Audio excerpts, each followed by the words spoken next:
Assalamualaikum, Om Swastiastu, Namo Buddhaya, Salam Rahayu, Rahayu, Rahayu. Bertemu lagi dengan kanal YouTube saya untuk melanjutkan idiomatik Basa Pedalangan. Para kadang, para putra ingkang kawula tresnani,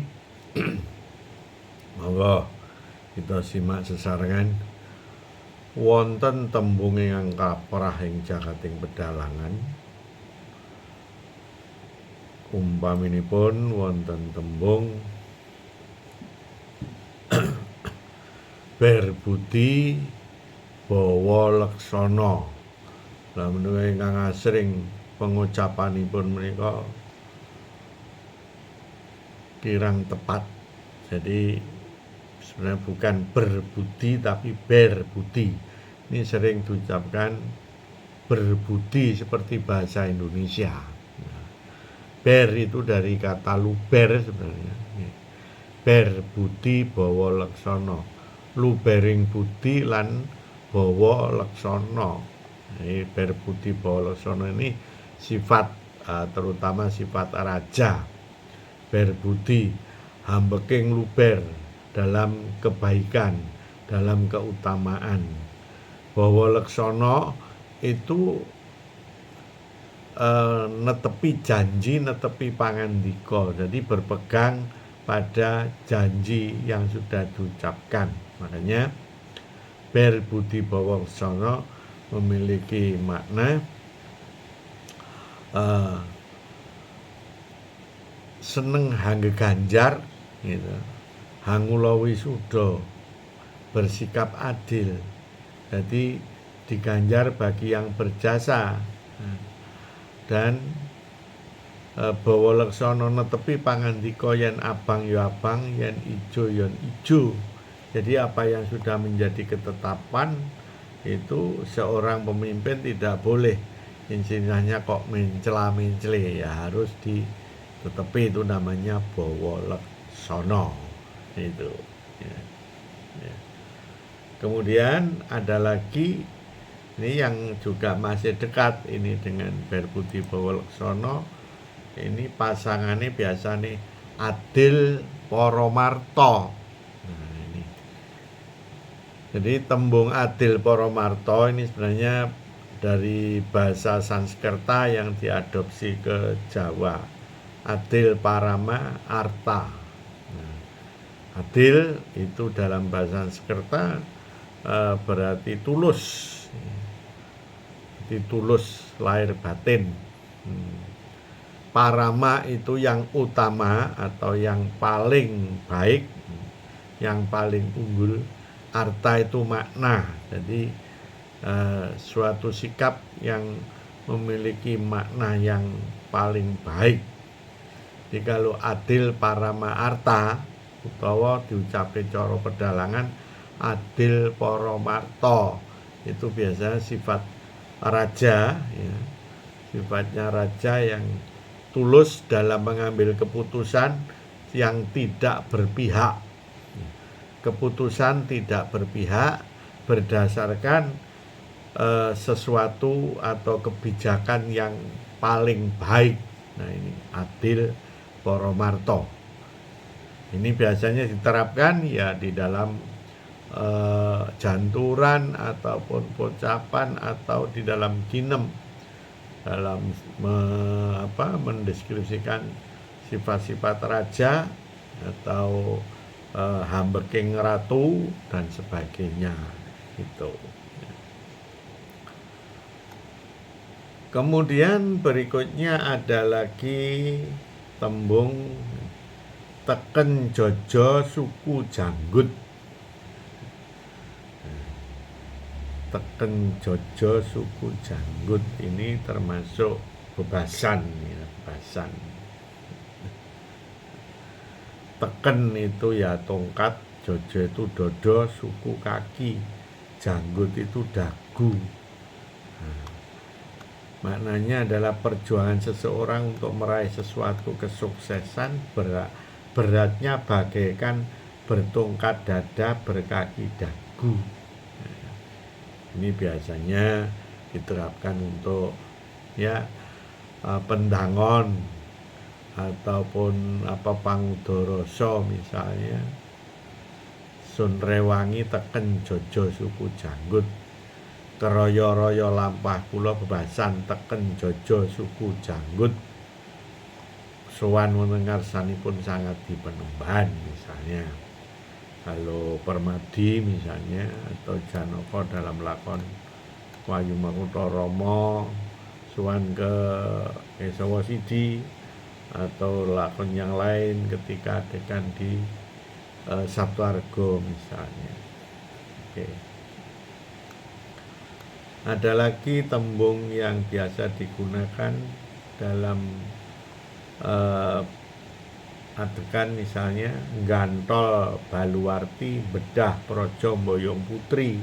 Nah, ada lagi yang gantol Kapurancang bedah Praja Mboyong Putri. Gantol itu artinya menarik untuk dirobohkan. Baluwarti itu tembok beteng. Bedah Praja artinya menjajah kerajaan. Nanti kerajaan ini kerajaan musuh. Mboyong Putri arti memboyong putri raja sebagai tanda takluk. Ini mempunyai makna sikap seorang punggawa atau prajurit yang menunjukkan keberanian dan kesetiaannya kepada rajanya. Biasanya ini untuk ginem, ya, misalnya tokoh patih atau pangeran pati di hadapan raja dalam jejer atau adegan tertentu. Misalnya ya Patih Nirbita di hadapan Prabu Masopati. Basan kinen gantol Baluwarti bedah Praja Mboyong Putri, misalnya seperti itu. Kemudian ada tembung Dono Wesi Asat. Dono Wesi Asat, suatu istilah yang artinya dono wasiasatnya adalah aturan atau hukum perdata yang dimaksud dalam hal ini. Maknanya sikap pemimpin yang adil dalam menerapkan hukum perdata. Makanya ini biasanya diterapkan dalam janturan jejer, ya. Di deskripsi dari watak raja itu misalnya Narendra kang netepi bawa laksana kang den andemi Dono Wesiasat lire tanah bau kapine, sapa kang luput dipidana, sapa kang wajib diganjar. Jadi ini biasanya diterapkan dalam janturan. Ada lagi tembung Sudra Sampali maju kiling balelongan.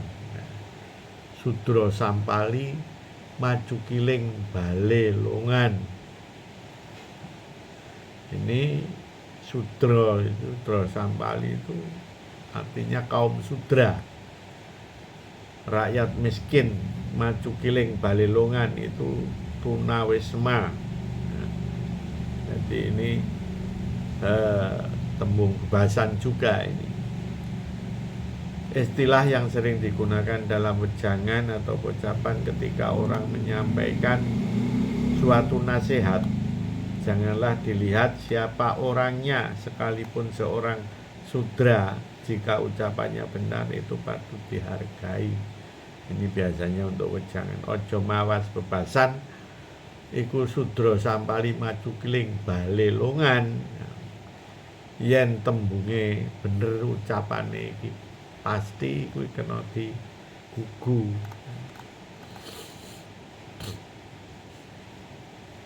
Ada lagi tembung rugi satak bati sana.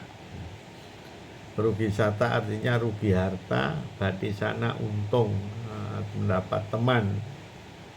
Maknanya seseorang yang rela berkorban harta demi teman atau saudaranya.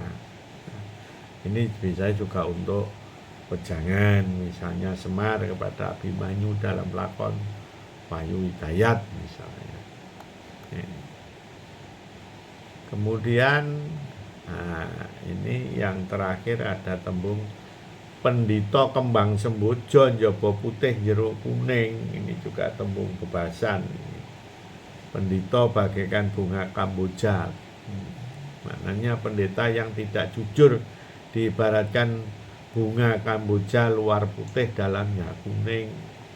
Biasanya ini untuk bantah, seperti bantah Sri Kresna dengan Resi Bisma dalam lakon Pucuk Baratayuda misalnya, dengan Durna dengan Bisma misalnya.